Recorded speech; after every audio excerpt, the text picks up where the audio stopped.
So thank you so much for your interest in the paper Bottom-Up Mixed Data Sampling. This is a reproduction of the presentation giving at the Midwest Econometrics Group Conference. And in this paper, I'm going to show you a different way to think about MIDAS forecasts that are more efficient than what's available and can halve your forecast error relative to using monthly average data. Okay, so in macroeconomics and economics in general, we're interested in forecasting temporal aggregates, right? So these are variables that are averaged or summed over time. Okay, so you can think about things like real prices of crude oil or the monthly average of daily closing prices, and even things like GDP. Like these are the quarterly sum of daily output. Okay, so these are really important in economics because they reflect decision making. They reflect total cost and revenue over time. So if I'm deciding between a gas car or an electric car, I care about like the cost of gasoline, let's say over the next year on total every time I go to the pump, okay? And this differs from finance because in finance, the object here is really to get a return on a specific asset. And so we're interested in forecasting a specific point in time. The profits I get are from the moment I purchase that asset to the moment I sell this asset. So it's really important to understand that these forecasts of quarterly and monthly data are paramount in economics and the key thing we're really interested in. The important thing, though, to understand that hasn't been well understood is that when no problem forecasting this monthly and quarterly data, but you would never want to use it on the right-hand side in a model, whether a forecast model or structural model. And the reason for this is because of temporal aggregation bias. It's known that if we are using monthly or quarterly data as an input, we are actually throwing away a large set of the information. I'll show you just how big that is. Suppose you're a central bank, and suppose someone comes to you and says, hey, I can halve your forecast error if I get you to move to high frequency data. Okay, so what are your options? The first thing we can do is just not use the monthly or quarterly data in any sort of model at all. For example, suppose we have daily data. Well, we could just estimate a model at the daily frequency, forecast days ahead, and then ex post average those daily forecasts to say the monthly or quarterly frequency. And this is actually quite important because in the VARMA context, Lipka poll in 1986 showed that this was the optimal forecast, the first best forecast. The second thing you can do is period end price sampling. So you could instead estimate your model at the monthly frequency using end of period observations. So then you can forecast, and then you can most modify those end of period forecasts to be equal to the monthly average. And you can do this because of the intermediate value theorem, that if you have any continuous function and you have 2 points along that function, you can reconcile that with the average. The last thing is mixed data sampling. This has been exceptionally popular, especially in finance. And the idea here is that we maintain the aggregate data on the left-hand side, like in our forecast, but on the right-hand side, we use high frequency information, right? Maybe daily or our weekly data. So what's really important here is that if you look at this first approach, what I call the bottom-up approach, this has been shown to be optimal. The period end price sampling has shown to be an optimal forecast, but actually MIDAS has not, okay? So this is attempting to approximate the structure of the information through aggregation. So what we do in this paper is we propose a completely new way of thinking about mixed frequency regressions. In fact, what we do is we take a bottom-up perspective on it. So we construct a direct forecast that's equivalent to the bottom-up approach, and it's going to be we're also going to show it has a very different structure from the structure that has been proposed in the literature. Let's show why we lose information in forecasts. If you can understand this graph, you can understand temporal aggregation bias and why using monthly average data, we're going to mistime all your shocks and you're going to double your forecast error. Okay, so here the solid lines are like the daily response from an AR process. Okay, so today's value is equal to yesterday's value with some autoaggressive coefficient multiplied. And what you can see here is business days within the period. And the first line is showing us that the shock occurred on the first day of the month. All right, say OPEC makes an announcement, oil prices jump up on the first day of the month. They stay persistently higher throughout the month. And then the economist goes to the EIA or the pink sheets or the IFS data, and they're going to get that data as a simple average of daily closing prices, okay, which is what this line is. And you can see this looks pretty sensible because it went up in the month. It sort of has this autoregressive runoff. So, no big problem here. The problem is when the shock occurs towards the end of the month. So in this case, like OPEC made an announcement on the last day of the month, oil prices jumped up right away. Everybody has already responded, right? Exchange rates have adjusted, oil prices have jumped up, stock prices have already adjusted. But then when the economist goes and downloads the data and is just looking at the simple average over that month, the shock can barely be seen. Only less than 5% of the shock is actually observed within that period. In fact, it only shows up in the next period. And this is really important because, in finance, we have this idea that the last observation is reflective of all the available information to participants. Okay, so by not using the latest information, but using something that dilutes all this latest information with old, outdated information, we end up throwing half of our data away. So half of our data, that seems like a lot. Let me show you the main result of this paper right away and nail that down exactly. So what I've done here is I have a daily bivariate VAR model. So I have two variables, just legs of itself and the second variable for each equation. And what I am doing is I am simulating this data 5,000 times at the daily frequency. I'm constructing forecasts with this data using these 5 different methods of the monthly average. Okay, it's very similar to this last example that I was showing. Like if you open a textbook right now and they said, well, if you start with a VAR and you aggregate it, it should aggregate to a VARMA. If you have an AR, and aggregated should aggregate to an ARMA. And all you need to do is sort of follow the standard for a Box-Jenkins type approach, estimate the model on the monthly average data, you do a forecast, and the forecast looks kind of sensible here, right? Like this is the mean squared forecast error ratio relative to a monthly average no change. So basically what you need to know is that values less than 1 are outperforming the benchmark here. And so here we have like 7% increases in forecast accuracy relative to our benchmark. But look at this second row. This is the optimal forecast for that VAR. This is if I just estimated the model at the daily frequency, forecasted the days and ex post average, just like Luke Pohl had said. And look at the magnitude of the forecast gains. Okay, we're like almost halving the forecast error. We're like 46% gains relative to the monthly average no change. Like this is phenomenal, right? Like the best one step ahead forecast in like the crude oil literature was like 20-25%. Like, if you can show 4 to 4% forecast gains and like financial returns, that's a publishable paper. 46% gains. This information loss is absolutely enormous. Moving to the high frequency data, you can almost halve your forecast error. Okay, this is why we want to use high frequency and mixed frequency forecast techniques and why we need the daily data. What you can see here is the method I'm going to show you in this paper, the bottom-up MIDAS, does even a little better than the optimal bottom-up forecast. But yes, this is the first best forecast. And in fact, in practice, it has benefits over the bottom-up recursive approaches. And if I take unrestricted MIDAS, so this is what the literature has suggested. If you want to take your daily data and you aggregate it using a weighting function, and you should have lots of high frequency terms on the right-hand side. So we're just going to use a whole month of daily observations on the right-hand side.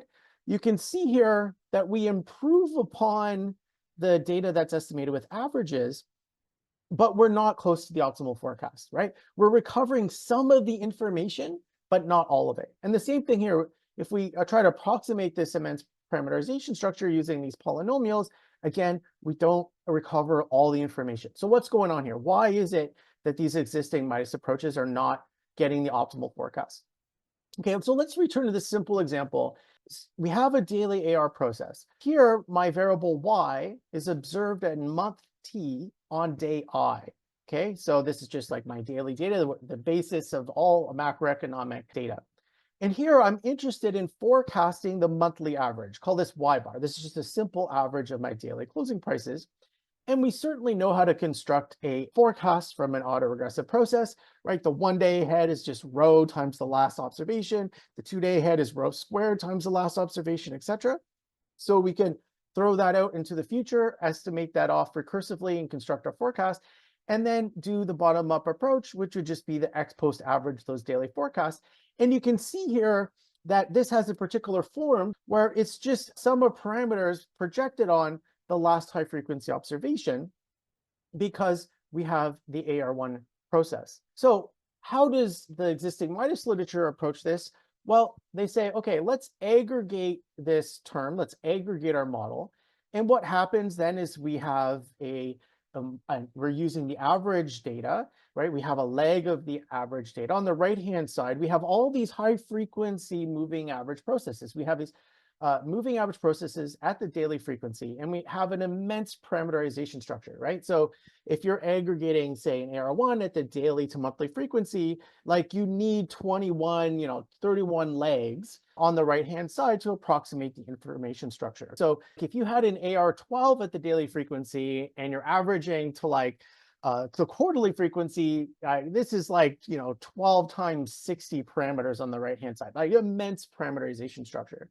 Okay, so this is why the existing literature sort of said, okay, well, MIDAS will work well if you're doing like monthly to quarterly, but maybe it's not going to be the best if you're trying to do like daily to quarterly. All right, there's just too many parameters.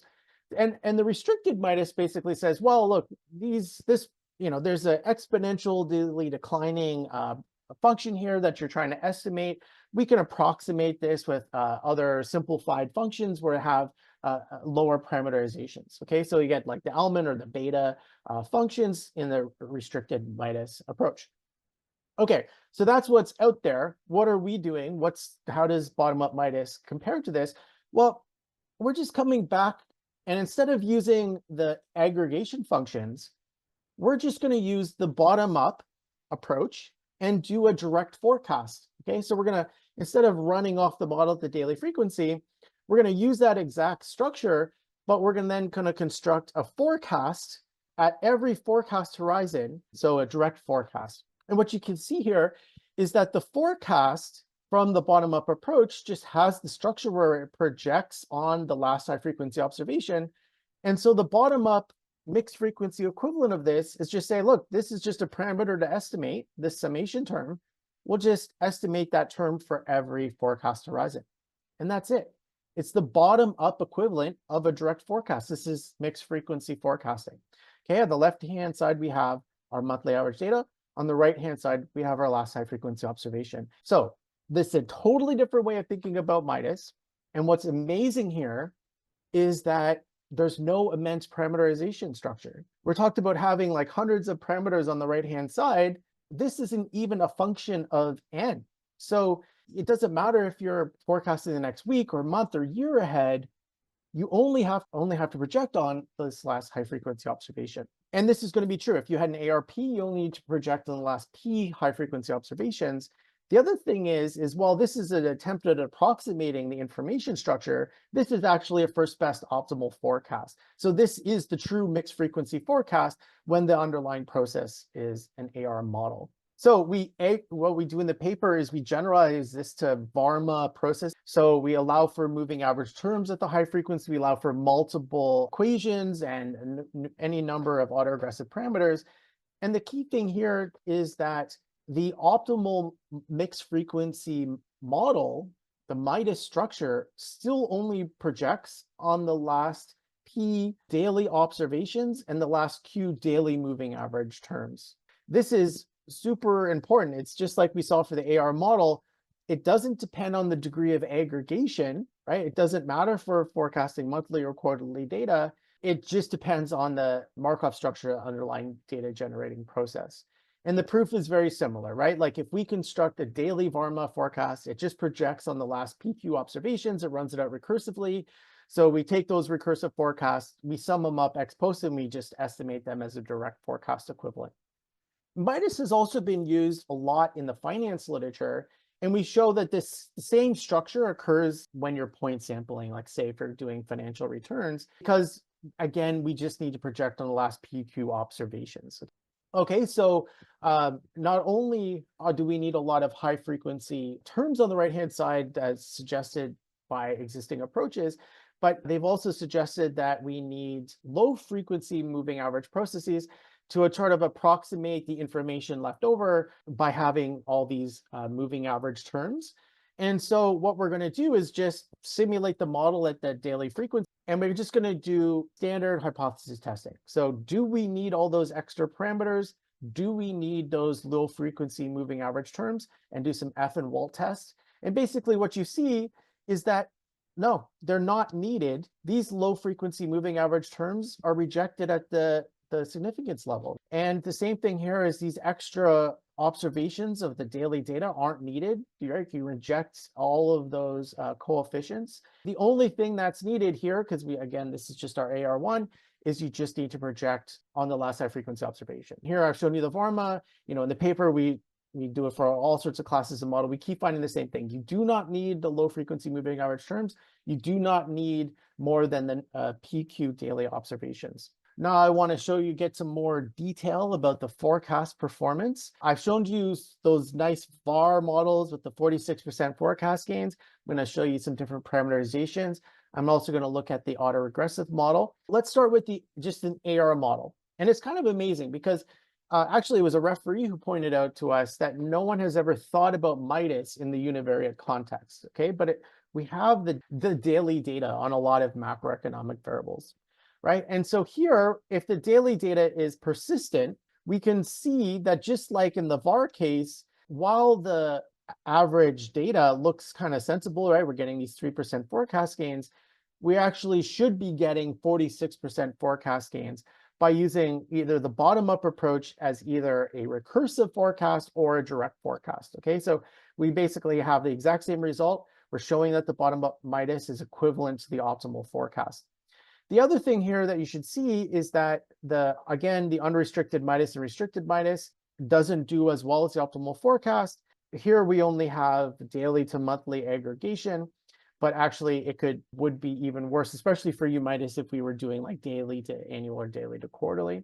The other thing I want you to see here is that the difference between using the average data and the daily data like kind of shrinks when the underlying data isn't very persistent.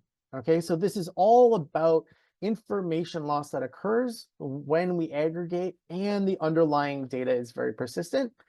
Unfortunately for macroeconomics, our data is really persistent, right? If you took the daily data of any macroeconomic variable, you're going to get like 0.9995, right? I mean, it's basically a lot of our data, like interest rates and commodity prices, and like this comes from financial markets. It's basically very closely approximated by random walk. So we're really looking at sort of this range in terms of forecast accuracy gains. And this is also the range that sort of wasn't examined in the previous literature, which is relevant for macroeconomic forecasting. This is the VAR equivalent of that. Again, this is the exact same results I showed you at the beginning, except now I'm just showing you the standard deviation of the different simulations. And I'm going to actually just show you two different parameterizations of the bivariate VAR. So in the first case, the second variable positively responds to the first variable and has a positive feedback loop between two variables in the system. In the second case, the second variable negatively responds to the first, so there's sort of like a negative feedback between the two variables in the VAR. And what you can see here is that the bottom-up recursive approach, so like the daily VAR model, in the forecast of the one step ahead monthly average, doesn't depend on the parameterization, right? 46% gains regardless of the parameterization. Same thing for the bottom-up MIDAS, in fact, even more. But the UMIDAS and RMIDAS, the existing MIDAS approaches, actually do depend on the parameterization of the model, okay? And again, don't achieve the same degree of forecast accuracy.